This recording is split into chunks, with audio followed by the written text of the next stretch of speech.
പുറത്ത് മഴ ശക്തമായ രീതിയിൽ തന്നെ പെയ്യുന്നുണ്ട്. എന്നാൽ ഇടയ്ക്കിടയ്ക്ക് അതിന് കുറച്ച് ശമനം കിട്ടുന്നുണ്ട്. ചെറിയ ചെറിയ വെയിലൊക്കെ ഉണ്ട്. അങ്ങനെ ഇങ്ങനെ ദിവസങ്ങൾ കടന്നു പോകാൻ തുടങ്ങിയിട്ട് കുറച്ച് ദിവസങ്ങളായി. അങ്ങനെ കേരളീയരുടെ പ്രധാനപ്പെട്ട ആഘോഷമായ കർത്തവാവും വരികയാണ്. നാളെയാണ് ഓഗസ്റ്റ് 3-ാം തീയതിയാണ് ഈ വർഷത്തെ കർത്തവാവ് വന്നിരിക്കുന്നത്. കർത്തവാവൊക്കെ നമ്മൾ പ്രധാനമായിട്ടും ആഘോഷിക്കുന്ന ഒരു ആഘോഷം തന്നെയാണ്. കർത്തവാവ് ബലിയിടുക, ഋതുക്കൾക്കായി ബലിയിടുക എന്നതാണ് കർത്തവാവിൻ്റെ ഏറ്റവും വിശേഷപ്പെട്ട ഒരു കാര്യം. ബലിയിടുന്നവരൊക്കെ രാവിലെ തന്നെ വീട്ടിൽ നിന്ന് കുളിച്ച് ശുദ്ധമായി അമ്പലത്തിലോട്ട് പോവുകയും അമ്പലത്തിലാണ് ബലിതർപ്പണം ചെയ്യുന്നത്. അതിനുശേഷം അവിടെ നിന്ന് വീണ്ടും കുളിച്ച് ശുദ്ധമായി തന്നെ വീട്ടിൽ തിരികെ എത്തുകയും ചെയ്യുന്നുണ്ട്. എൻ്റെയൊക്കെ ചെറുപ്പകാലത്തെ എനിക്ക് ഓർമ്മയുന്നത് എൻ്റെ അച്ഛൻ്റെ അമ്മയൊക്കെ ഉള്ള സമയത്താണെങ്കിലും ഇതൊക്കെ കഴിഞ്ഞ് വീട്ടിൽ വരുന്നവർക്കായി അവർ ചോറും അതുപോലെ ധാരാളം വിഭവങ്ങളൊന്നും വേണമെന്നില്ല, കുറച്ച് വിഭവങ്ങളൊക്കെ ഉണ്ടാക്കി റെഡിയായി വെക്കും. പിന്നെ ഈ വിഭവങ്ങളൊക്കെ ഇലയിലാണ് കഴിക്കുന്നത്. ആ ഇലയിൽ കഴിക്കുന്നതിന് മുമ്പായിട്ട് നമ്മൾ വീടിൻ്റെ അകത്ത് പ്രധാന റൂമിൽ തന്നെ പിതൃക്കൾക്കായി ഇലയിട്ട്, എത്ര പിതൃക്കളെയാണോ നമ്മൾ ഉദ്ദേശിച്ചിരിക്കുന്നത്, കാരണം അച്ഛൻ, അമ്മ, അച്ഛൻ ഇങ്ങനെയൊക്കെ ഉള്ളവരൊക്കെ മരിച്ചു പോയിട്ടുണ്ടാവുമല്ലോ. മരിച്ചു പോകുന്നവരെയാണ് മരിച്ചു പോയവരെയാണ് നമ്മൾ സ്മരിക്കുന്നത്. അവർക്കായിട്ട് അവർ ജീവിച്ചിരിക്കുമ്പോൾ അവർക്ക് ഇഷ്ട വിഭവങ്ങൾ, അവർക്ക് എന്തൊക്കെയാണോ ഇഷ്ട വിഭവങ്ങൾ, വെജും നോൺ വെജും ഒക്കെ ഇഷ്ടമുള്ളവരുണ്ട്. അതുപോലെ കുടിക്കാനും കഴിക്കാനും ഒക്കെ പലതും ഇഷ്ടമുള്ളവരുണ്ടാവും. അങ്ങനെ അവർക്ക് ഇഷ്ട വിഭവങ്ങളൊക്കെ നിരത്തി നമ്മൾ റൂമിൽ അവർക്കായിട്ട് ഇലയിട്ട് നിലവിളക്ക് കൊളുത്തി അതിനടുത്ത് ഇലയിട്ടിട്ട് വിഭവങ്ങളൊക്കെ ഒരുക്കി കുറച്ച് സമയത്തേക്ക് വെച്ചിരിക്കും. കുറച്ച് സമയത്ത് ആ റൂം അടച്ചു വെച്ചിരിക്കും. അടച്ചു വെച്ചതിന് ശേഷം കുറച്ച് സമയം കഴിഞ്ഞിട്ട് ആണ് അത് തുറക്കുന്നത്. അതിനുശേഷം ആ വിഭവങ്ങളൊക്കെ പിതൃക്കൾ വന്ന് കഴിച്ചു എന്നതൊക്കെയാണ് ഒരു സങ്കല്പം.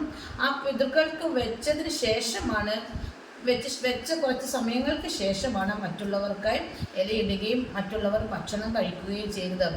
പിന്നെ എനിക്ക് എൻ്റെ ചെറുപ്പകാലത്ത് മറ്റൊരു ഓർമ്മ എന്നുള്ളത്, വീട്ടിൽ വൈകുന്നേരം ഇതൊക്കെ കഴിഞ്ഞിട്ട് വൈകുന്നേരം ആകുമ്പോഴേക്കും പിടി എന്ന് പറയുന്ന നല്ലൊരു പലഹാരവും കോഴിക്കറി ഉണ്ടാക്കും. പിടി എന്ന് പറഞ്ഞാൽ അരി വറുത്ത് പൊടിച്ച് ജീരകവും തേങ്ങയൊക്കെ കൂടി വറുത്ത് ചെറിയ ചെറിയ ഉരുളകളൊക്കെ ആക്കിയിട്ട് നമ്മൾ ഉണ്ടാക്കുന്നതാണ്. അത് പറ്റിച്ചെടുത്ത് അതിനോട്ട് ചിക്കൻ കറി ഒഴിച്ചിട്ട് കഴിക്കാൻ നല്ല മഴ പുറത്ത് ഇങ്ങനെ കുമിഞ്ഞു പെയ്യുന്ന സമയത്ത് ഇതൊക്കെ കഴിക്കാൻ നല്ല ടേസ്റ്റ് ആയിരിക്കും. ഇതൊക്കെ എനിക്ക് കർക്കിടവാവ് ദിനത്തെ പഴയകാല നല്ല നല്ല ഓർമ്മകളൊക്കെയാണ്.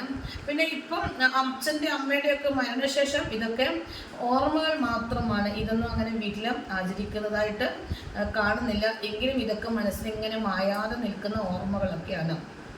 പിന്നെ നമ്മളെ പിതൃക്കളൊക്കെയാണ് ഒക്കെ ഉള്ള ദിവസങ്ങളാണ്. അപ്പം നമ്മൾ എല്ലാവരും പിതൃക്കളെ കാണാൻ പോയി നമ്മൾ മഹാദേവൻ്റെ അടുത്ത് ശിവക്ഷേത്രത്തിൽ പോയാണ് നാളെ പ്രാർത്ഥിക്കേണ്ടത്.